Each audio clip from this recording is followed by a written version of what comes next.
Welcome to this edition of Backstage, the Enharmonic. I'm your host, Sean J. Kennedy. Today's guest is multi-Grammy-winning artist Gordon Goodwin. Gordon leads the Big Phat Band, and he also leads the Little Phat Band, which is releasing a brand new recording on September 9th called An Elusive Man. This interview is certainly a lot like Gordon's music. There's unexpected twists and turns in our chat, but it's always exciting and interesting. So I hope you enjoy this edition of Backstage at the Enharmonic. Hey Gordon, this is Sean Kennedy. Sean Kennedy, how you doing? Thanks for getting in touch. I'm doing great, man, and it's an honor and a privilege to speak to you. I've heard your music for years now, and to spend some time chatting with you, I'm really looking forward to this. You sound like a very gracious man with excellent taste. And you're a very wise man. I said that to I learned that line from Bill Berry. Do you remember Bill Berry? He was a trumpet player, and I got to play with him in Louis Bellson's big band when I was really just got out of college, and I played with Louis and did a tour, and I heard Bill Berry played with Ellington, so wow, really old school guy, and he was so every night just played with such consistency, and I went up to him. I got the nerve to go up to him after a couple of weeks on the road, and I said, Mr. Berry, I just wanted to tell you it's a pleasure to hear you every night. He goes, young man, you're a man of exquisite taste.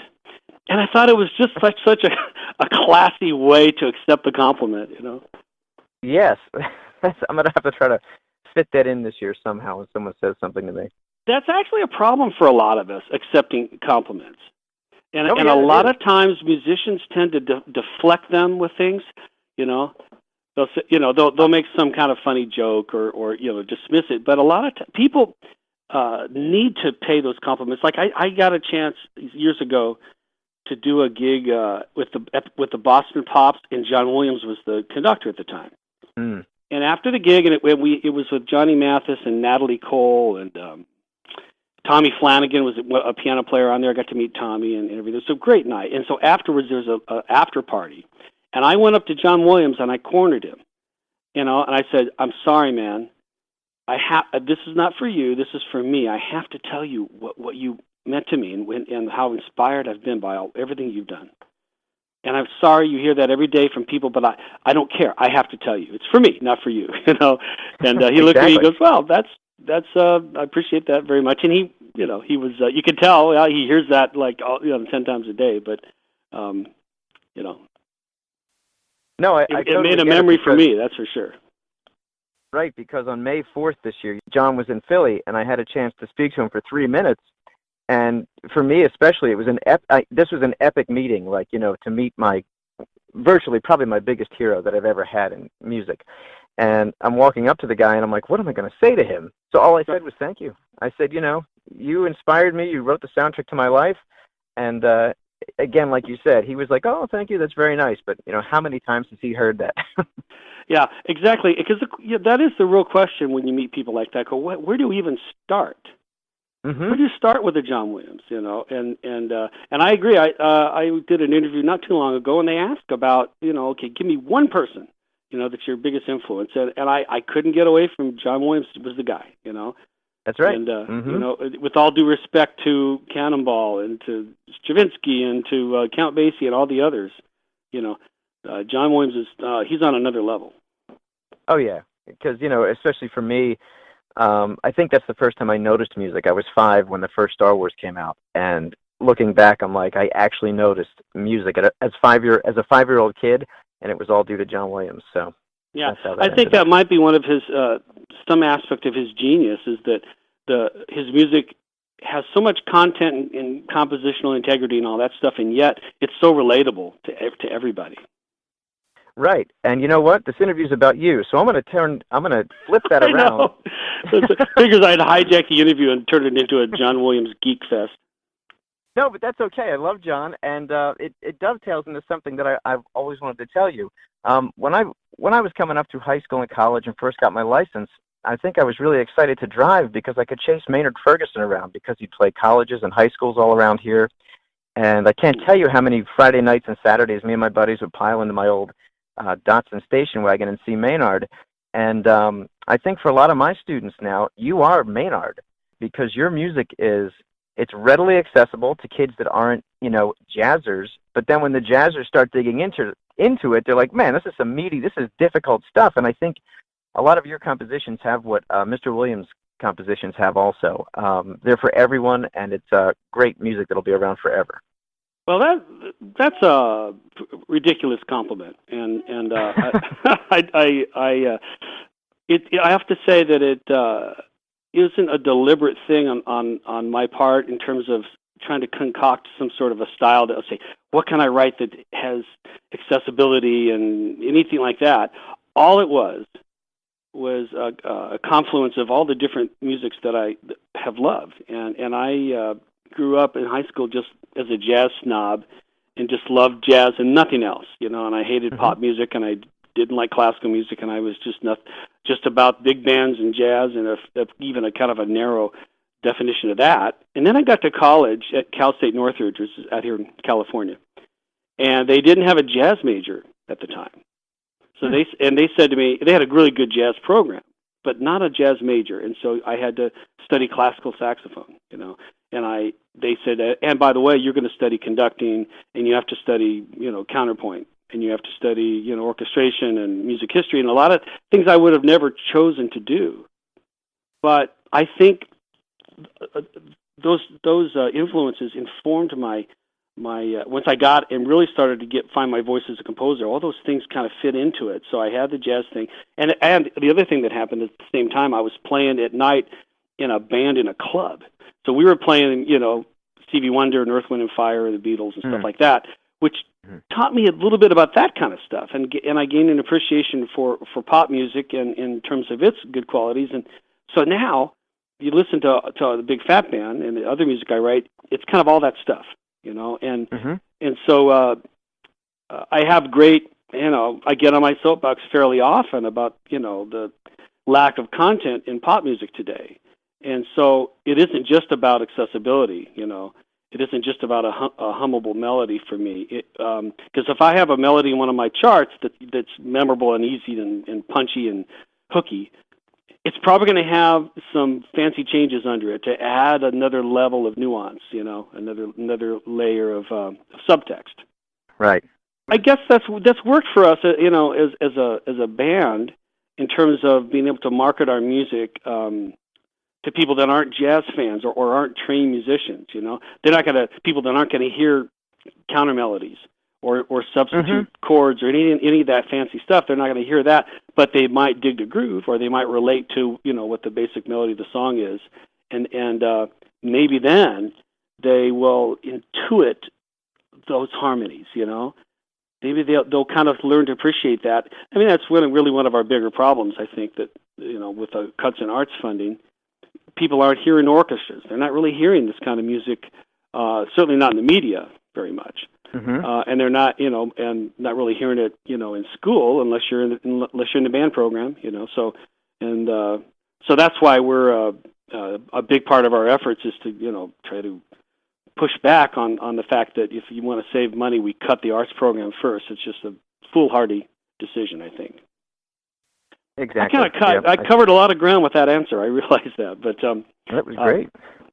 But I do appreciate that comment, and I'm grateful that the music strikes people that way. Yep, definitely. And something you said there too reminded me. I just pulled out speaking of Maynard, just because for sake of example, I had the Chameleon album that I used to listen to a lot when I was young, and I think like 25 years ago, when I listened to it, I was like, wow, he's playing really high. Wow, it's fast. And that kind of attracted me as a younger guy. And now I'm listening to it now going, oh, that change was cool. What was that? What was that turnaround at the end? So at all different levels, just like your music, like a 6th grader can listen to Jazz Police, and they're like, yeah, it's a rock and groove. Yeah. 12th grade high school kids, they're like, wait a minute, those changes aren't quite normal, like the pop music. So it ties it all together, your stuff. So that is such an interesting phenomenon, that chart in particular, because years ago I had a gig with Johnny Mathis. I mentioned him a minute ago. I was conducting for him. And when I first started with him, I would watch him go out there every night, and he would sing Misty. It's probably his biggest hit. Every night.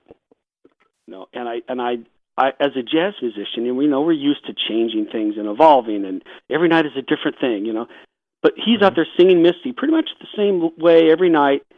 And I was so struck by his commitment to it. And so I asked him at some point, I said, how do you do that? How do you go out there and sing that song every night? I said, you sing Misty every single night. He goes, well, it's a great song. I said, I know it's a great song, man, but every night. And you don't seem to tire of it. And he goes, well, it's an honor to sing that song. And I said, okay. And I'm thinking at the time in my, youthful naivete, I'm thinking, it's kind of a BS answer, And then he said, look, my fans want to hear me sing it. They pay to come see me. Why wouldn't I play it for them? And so it still didn't really resonate for me until 20 years later, and I have a big band, and we have this song called the Jazz Police, and every time we play a concert, all the high school kids want to hear it, and they go crazy. And all of a sudden, I'm going, oh my God, I get it. So we play Jazz Police at the end of every one of our gigs, and some of the guys in the band put in earplugs when we play it, and I doubt it's their favorite. It's certainly not the most content-filled chart I've written, but there's an energy, and then there's a it's kind of meaningful to play something for people that really, really want to hear it. So we go for it every night that we play that song, and so that kind of taught me something about appreciating the gift that it is even to be able to get on stage and play music for people. Sometimes we take that for granted, especially when we're younger and we just kind of think, it's just the way it is, the way it's always going to be. But it ain't always. It doesn't have to be that way. And that's something that I've learned, is that every time I get to play music for people that want to hear it, there's nothing better. So speaking of playing music and impacting people, let's go back to the beginning of Gordon Goodwin as a musician. Do you have any kind of clear recollection of when music impacted you at a very early age? Oh yeah. I've thought about it quite a bit. I can trace it down to 3 or 4 seminal moments. The first one, I can't really claim to remember it. I think I might be remembering what my mom and dad told me, which is that I would sit in front of the TV as a toddler, not a toddler, but maybe kindergarten kid, and I would watch the Mickey Mouse Club, and I would conduct. I'd wave my arms to the theme song, which is this march, and every time it came on, I'd run to the TV and do that, So clearly that had some sort of a impact on me. After that, another Disney-related impact. I went to the movies and saw this film they did called The Jungle Book, and I'm watching this thing, and it's beautiful, bright colors and everything. But then this song came on, and they had these monkeys, and these monkeys were scat singing, and I remember thinking, I didn't know it was called scat singing, but I thought, well, that is really, really cool. And then maybe around that time, or maybe a year later, I'm on the bus to school, and I'm in 4th grade, and they were playing a Nancy Sinatra song called "These Boots Are Made for Walking," and it had a walking bass line. Kind of a chromatic, whole tony, and I heard that. I go, what is that? That's a cool thing. What is that? Ironically, later on, I became friends with Chuck Berghofer, who was the guy that played on that track back then, And so those things, you can kind of see the pieces fall into place, of things that are pulling me in the direction of jazz. I got into Herb Alpert and the Tijuana Brass, and they played it wasn't really jazz, but they did a lot of shuffle music, shuffle feels, And then, and the other thing that hit me a lot was Neil Hefti's theme song to the Batman TV show, and I learned to play it on piano, and I've been taking piano lessons since I was in kindergarten, but not particularly liking it or excelling in any way until I learned that Batman theme, and then I remember playing it for my classmates, and they were like, "Oh my God, this is so cool! He can do that." And I thought, "Hey, wait a minute, maybe this is my thing," because when you're a kid, you're trying to figure out who am I, one of my gifts, you know. How old were you when you did the Batman on the piano? About 4th grade. Okay. So I will say the other thing that happened that had great significance that I didn't realize at the time was when I was in kindergarten, just started piano lessons. My piano teacher, who was a woman by the name of Janet Hodges, and she said, "You need to play your scales." You know, and I hated that. Of course, who likes that, right? But she was crafty because she goes, "If you play your C major scale, next week I'll let you write a song." And I said, "Write a song? What does that even mean?" You know, she was just learn this scale and then I'll let you write a song. So the next week she wrote out the left hand of a little 8-bar, or maybe it might have even been 4 bars. And she goes, "Now you put the right hand in." So I wrote out some crappy thing, you know, and I didn't even know if I knew how to notate it. I just kind of scribbled some stuff. And then she goes, "Okay, great. Now this week I want you to write a waltz." And I said, "Well, what is a waltz?" She goes, "Well, it's in 3/4 time, and it goes dun dun dun dun dun dun," you know. So I went home and wrote like a crappy little waltz, 8 bars, you know. And then she goes, "Great. Now next week I want you to write a march." And so she would have me write like these little snippets every week.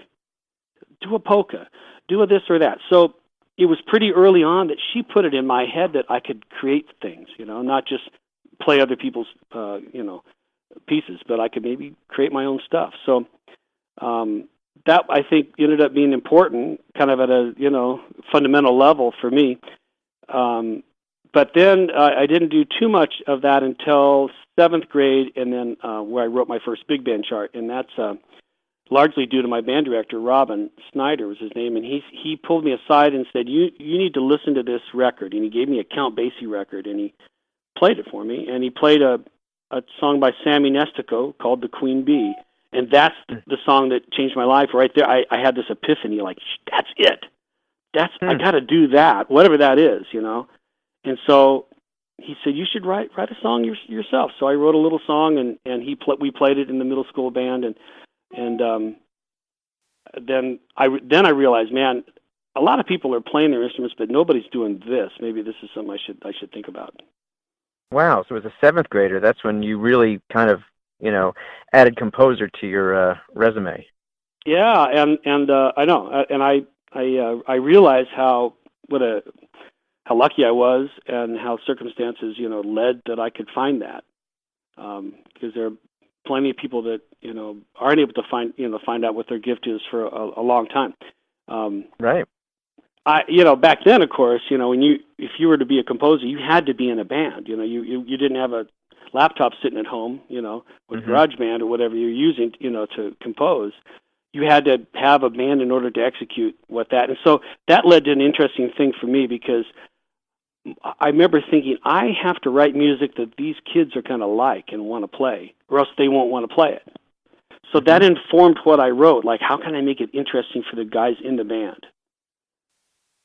Because I can remember feeling like they would make fun of me, or they would think I was arrogant to think that I could write my own music or something, whatever that was, So, and it wasn't, and I think that predilection stuck with me for a long time. Got to write for the players so they like it. Yeah, I get it, because I started writing when I was in college, and I wrote a piece, and a buddy of mine said, "Can you bring it to the next quartet gig?" And I was actually nervous to have someone read my music, and then the guy said they liked it, and I was like, "Are you just being nice or telling me the truth?" But it was like, I felt like I had no clothes on stage almost when I gave them my music.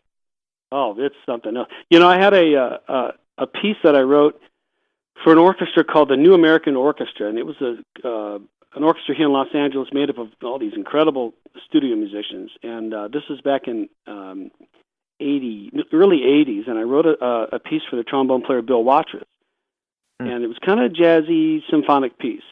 And on the program, and I'm afraid I don't remember the name of it, but there was a beautiful symphonic work by Alan Broadbent, and I was at rehearsal. And I'm just starting out, my career, and I'm pretty nervous, but nothing compared to Alan. Alan was at this rehearsal, and he's pacing, and I said, "Hey, how you doing?" He goes, "It's like giving childbirth. I can't stay here." I mean, he was so anxious, at the rehearsal to hear, his piece being born in front of him. And, of course, I said I couldn't even believe how beautiful and how somebody could come up with the sounds that he came up with, compared to what I thought was kind of a starter effort on my part, right. At that time. So I don't know, man. Maybe John Williams never has that anxiety, but I think all of us have that still to one degree or another when we put a piece of music up.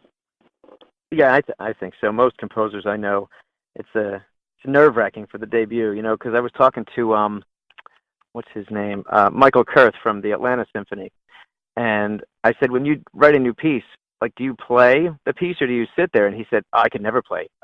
I'm too nervous to play. I have to let other people do it. He said, because I have to sit in the back and just kind of observe. He said, because it's too emotional. That's one reason why the technology we have today has really helped my composing. Because it used to be, I'd be there with a, score pad and a pencil and a piano, and I'd sit there and I would have to play the piece from the beginning to kind of check the lay of the land and see how it's flowing and all that stuff. And so if there was a part of it that didn't work, I was like, okay, now did I just not play that right, or are there compositional flaws here? Whereas now, if I'm composing into Digital Performer, I can step back and be an observer, have it play it back, and I can assess it with more objectivity. So I had to make that transition from composing, with a pencil to that. But I'm way better and way faster now due to that technology. Oh, sure. Yep.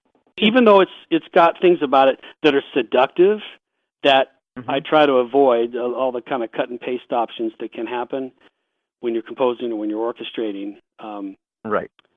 That can tend to kind of smooth down the edges a little bit sometimes. I've heard that happen to some guys, and I've tried to not. Matter of fact, so that's when I orchestrate in Finale. I do input every note. I don't import MIDI files or anything because I really want to kind of get into the weeds, with the music and make sure that I'm making corrections and improving it at every step. Yeah, one of my, college composition professors, Rob Maggio, we would do them digitally, but he'd always go, have you played through it yourself? Like, can people play this? Is it playable? So he made us go through, as you said, get into the weeds of the piece and go, all right, is this actually playable on trumpet or saxophone or whatever instrument you're writing it for? Just because the computer can play it doesn't mean it's going to work. Yeah, of course, yeah, and that's one of the bigger issues with guys that came up not playing in bands, but just writing on that technology. When I came up, I actually sat down and with a harpist, I said, "Can you show me how this works?" I sat in front of the harp and I kind of physically, okay, here's how these pedals work, and here's what you do. I held a violin and I had somebody show me where you put your fingers and how does that work. Even though I can't play that instrument, at least I've held it and I've tried to get familiar with it. So I took composition lessons from a guy named Albert Harris, and he was a staff orchestrator at Universal back in the day when they had that thing, and I studied with him, and I remember saying to him, Mr. Harris, I feel like my if I write for orchestral instruments, I read a line for an oboe and it sounds like an oboe part for a while, then parts of it doesn't, and it seems like inconsistent. He goes, Goodwin, you're writing for piano. You're not writing for the oboe. He goes, you need to write for the instrument. And if you don't know what it does, then you have no business writing for it. And he goes, here's what I want you to do. And he laid out a big pad of score paper. He goes, I want you to compose 8 bars, but don't put a single note down till you know its orchestrational destination. So don't just write generic music and assign those notes to different instruments. Write for those instruments so that the orchestrational intent is born at the same time as the compositional idea is. And I was paralyzed. I sat there for 12 minutes before I could even put a single note down. But he was right. And so now through some years of learning to do that, when I write something, I kind of know who's going to play it right at the beginning. Not all the time, not 100%, but majority of the time, I think I do have that in mind. Oh yeah, that's key. I have young kids presenting orchestrations to me, And I'm like, yeah, the trumpets really shouldn't be jumping up and down 2 octaves, on eighth notes. And they're like, what? Because they're the guitar players or whatever. I'm like, guitar players can do that. Trumpets can't. Yeah. Or whatever. Right. But then you get into a situation that I'm, blessed to have with a band full of guys that can play almost anything I put in front of them. Mm-hmm. Which is what the charts that I write. I mean, I'm writing for people like Wayne Bergeron and Eric Marienthal. So, and those guys can play anything. And then we publish them, and they go out on the marketplace, and high school kids have to try to confront that stuff. That if I was writing a chart for a high school band, I probably wouldn't make that choice. But on the other hand, I don't think it's bad, for a young musician to try to go for something, even if he doesn't get 100% there. If he gets 65% of the way, he's probably going to improve, from the effort of trying to do it. So, anyway, that's kind of how that's worked out for us. Yeah, I'm glad the young guys are digging into it because that's the only way they're going to learn. So it's really cool. Yeah. So you play piano and woodwinds and stuff. Have you always been a multi-instrumentalist, or did that come later? Tell me about that. It probably it came pretty early because I was playing piano since kindergarten, clarinet in the 4th grade, saxophone in the 7th grade, and then in high school I added the flute and kept all those going through college and probably for about 10, 15 years after college. But then I got to a point where I just thought, okay, there's not enough time.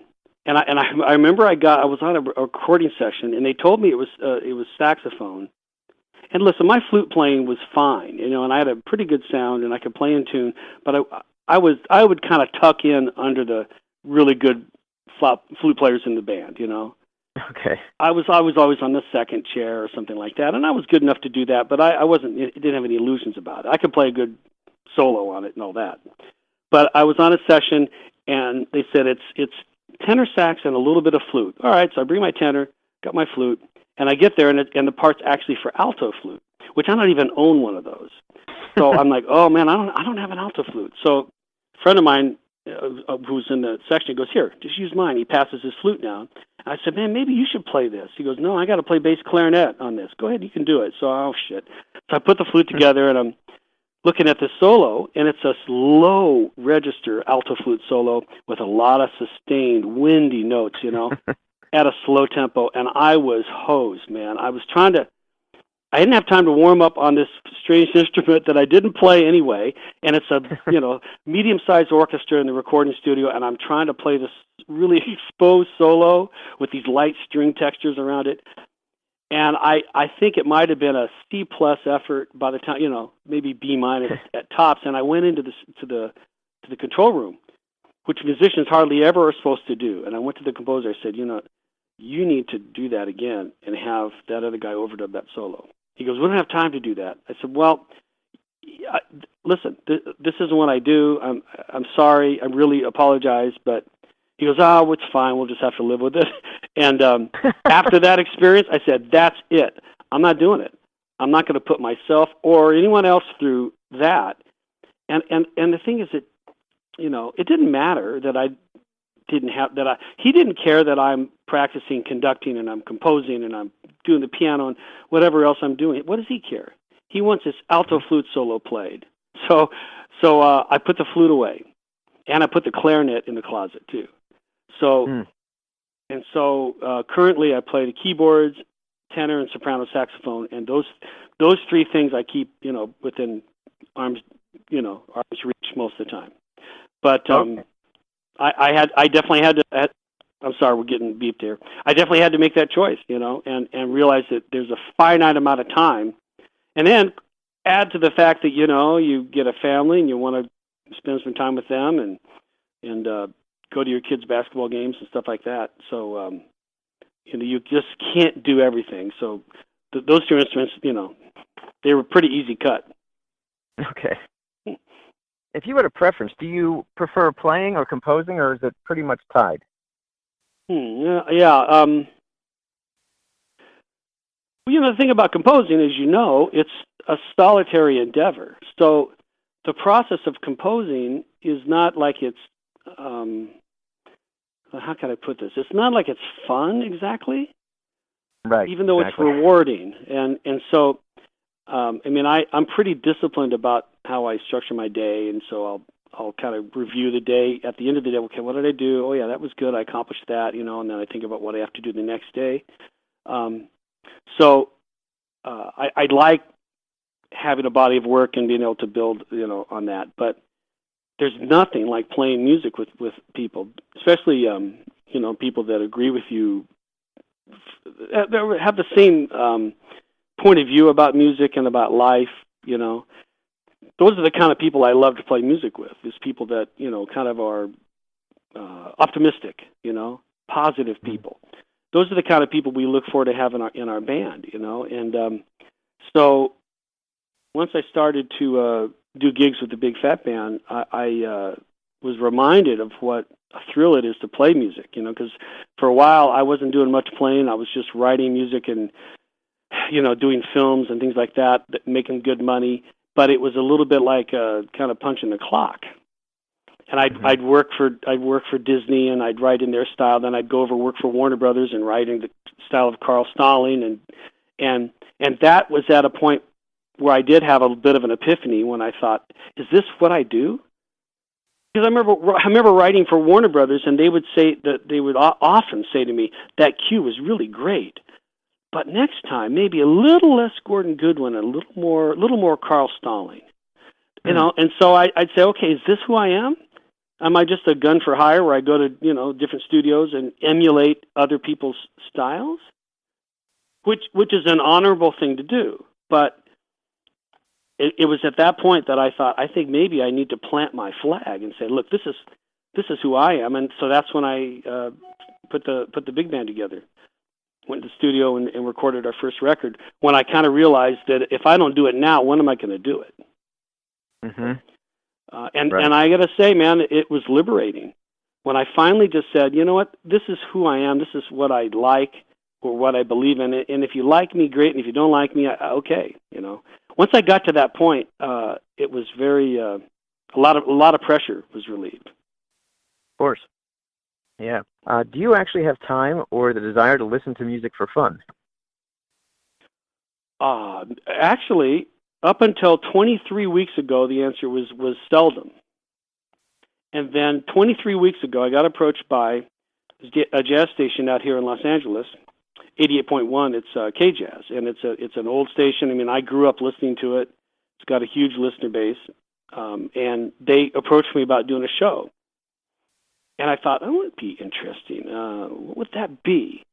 So I took a meeting with them, and we talked about some of the possibilities, because they had come to see the band. We played for a fundraiser for the station at the Walt Disney Concert Hall. It was a really fun night, and I was on stage doing my usual shenanigans, and they kind of liked how some of the stuff I did. So they asked me about doing the show, and I said, tell you what, I'll do it, but I want to be able to play anything I want. Meaning, if I want to play Count Basie, I'll do that. If I want to play Tower of Power or the Doobie Brothers, or if I want to play film music, I want to be able to do everything. I'd like to kind of break down the barriers between genres so that you don't say jazz has to exist between this line and this line. So they said, go for it. So I've been doing this show called Fat Tracks with Gordon Goodwin, and the mission statement of the show is to play any and all styles of music. So as long as it has a degree of content, and of course that's where the rubber meets the road, is defining what that means, But so since I started doing the show, I've been discovering a lot of new music in the research I have to do to put the show together, and it's been so invigorating. It's been rejuvenating too, to be able to kind of hear some of the new things that are going on, and I usually take about a day, maybe a day and a half to do a show, mostly because, the show airs on Saturdays from 12 to 2, and it's like a 2-hour show, but I try to do a lot of production pieces, so it isn't just here's this guy and here's this guy. I'll try to do, I'll play a Chick Corea song, and I'll go, now let's take a look at the harmonies. And I see, here, this chord, and I'll play it on the piano. I go, look how this melody integrates with this harmony, and I'll kind of get into the weeds on the musical part of it. Or I'll do a quick interview, with somebody that played on the track, and I'll say, "Hey, Bob Minster, tell me about this song, and what did you think when you wrote it?" So I'll play a little clip of him talking about the song, stuff like that, which is really great and brings a lot of interest to the show, but takes time to organize, and kind of put it together. So, so anyway, the show's been really fun. I think it's doing well. It's not financially remunerating at all, but yeah, it's part of building your brand. It's part of kind of being able to spread, your philosophy a little bit. And I'm happy to say, after 23 weeks of the show, I haven't done one Donald Trump joke the whole time. Excellent. That is some disciplined stuff there. Outstanding. I did play a Jack Sheldon a song. I found a Jack Sheldon song from like the 1962 on a record he did, and the name of the song was called "No Trump." And I said, "Oh, I got to play this." Very timely. He was pressing it. Yeah, exactly. Is it available online? If I put a link under the it podcast? is. Yeah. They have their it's on. They have their own app, but they also it's on TuneIn Radio and iHeart. But the website is www.jazzandblues.org. Great. I'll include that under the podcast for the listeners of this interview. Cool. The other thing that's good about having your own radio show is that when you have a new record to promote, like I do, you've got a platform, So we have this band called the Little Phat Band. It's kind of a new thing we're doing, and the record's coming out pretty quickly on September 9th, and so I've been kind of leaking the tracks out little by little over the last month on the show. Excellent. Yeah, see how that works? That's perfect. It was I opened it right up for you. Opened the window. That was great. You did, man. You lobbed that pitch right in there. Besides getting ready for the release of your new album, what's it called again? Oh, it's called An Elusive Man. And it's, Elusive Man. It's Gordon Goodwin's Little Phat Band, and it's all guys from the Big Phat Band.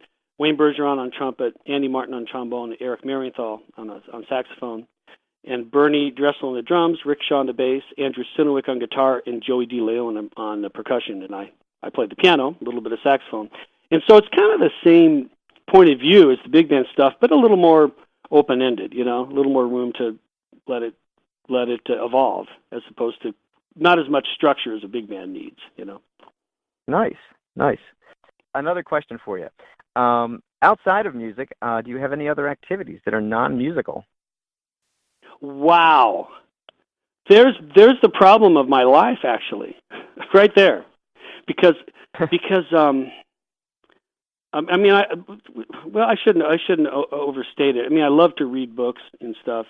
I love to swim, but I'm like I love music so much, and I've always had a problem with things like vacations, because if I'm in Maui, I'm sitting on the lounge chair, and I have things buzzing in my head, little tunes, or little ideas, or things I want to do, and I've had my family's kind of had to endure that. If they're talking to me at the dinner table, I might be going to think, something's going on. I'm kind of whispering the melody subconsciously. They're like, "Dad, hey, right over here," So it's like when people talk about retirement, I can't wait to retire, and I'm like, why would I ever stop doing this?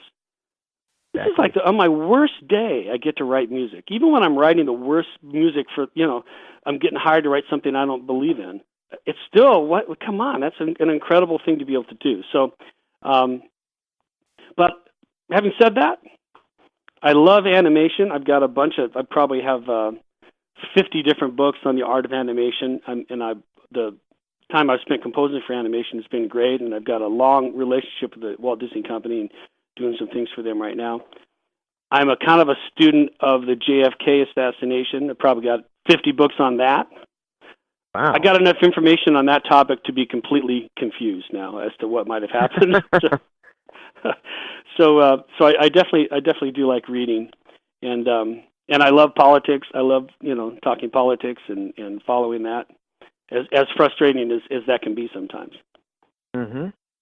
So Awesome. My dad actually met JFK, and my dad's name is John Kennedy. It was like this weird thing. He said he shook his hand, and they exchanged words for a few seconds when my dad was in the service in the 60s.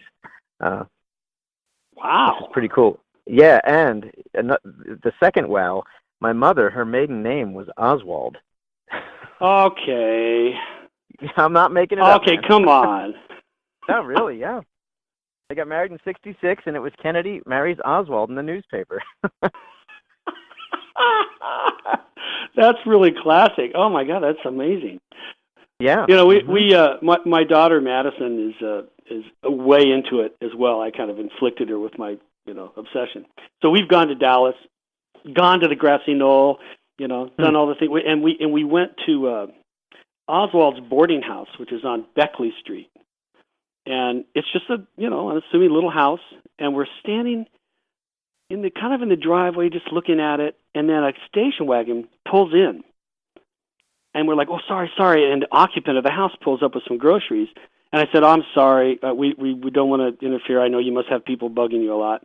And she goes, oh, that's okay. And so she sees my daughter. She goes, oh, are you interested in what happened here? And she goes, my daughter goes, oh, I'm so fascinated by it. I think it's so important.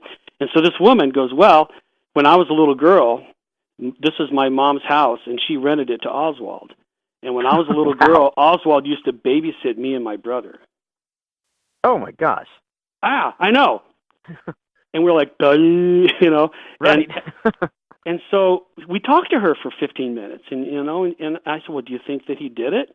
She goes, well, I don't know, but what I do remember is that my brother and I would fight like siblings do, and I remember Oswald saying, you should never fight. Family is too important. Never fight with your family. She goes, I remember, that's the one thing I remember him saying to me. I said, well, I don't think that provides evidence either way of whether he did it or not. Right. But it was so amazing to be that close to history, Right. Talking to that woman. So amazing. Yeah. And my dad, I'll send you a picture. My dad took a picture of Kennedy just a few weeks before he was assassinated. And it was the same presidential car. So I'll send you that picture just so you can have it for your archives if you want it. You might want to be careful because we might have to hijack this whole podcast and take it all JFK, man. That's true. Maybe we'll do a part 2 later on. Okay. All right. Good. I'm there. Yeah. Well, Gordon, thanks again for your time. It's been an honor to talk to you, and I love playing your music and all your new projects, and I'll be sure to put a link and promote your new project that's coming out September 9th, and I won't forget because it's my wife's birthday. Yeah, that's how we planned it that way. That's what I figured. That's what I figured in the back of my mind. So we're very excited. All the listeners and I are very excited to hear your new project, and I wish you the best and hope to talk to you again soon. It's been great. I really appreciate it, and congratulations on the podcast and the whole thing, Sean. Appreciate it. Okay, thanks, Gordon. Take care. Okay. Bye-bye.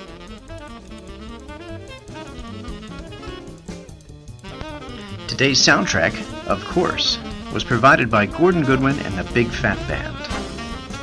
Please visit the Big Phat Band's website to find out more about these great recordings, and I also put a link about the new recording, which is dropping September 9th, called An Elusive Man by the Little Phat Band.